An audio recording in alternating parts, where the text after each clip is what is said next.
বরদাস্ত করব না।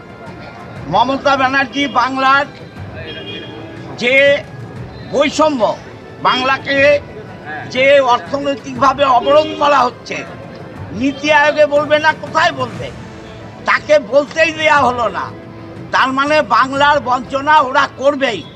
তার বিরুদ্ধে আজকে তৃণমূল বাংলা ভাগের চক্রান্ত নিয়ে একাধিক বৈঠক করে তৃণমূল কংগ্রেস। চুঁচুড়ায় নীতি আয়োগ বৈঠকে মুখ্যমন্ত্রীকে অপমান করা হয়েছে। এরও বিরুদ্ধে সরব হন তৃণমূল কংগ্রেস কর্মীরা।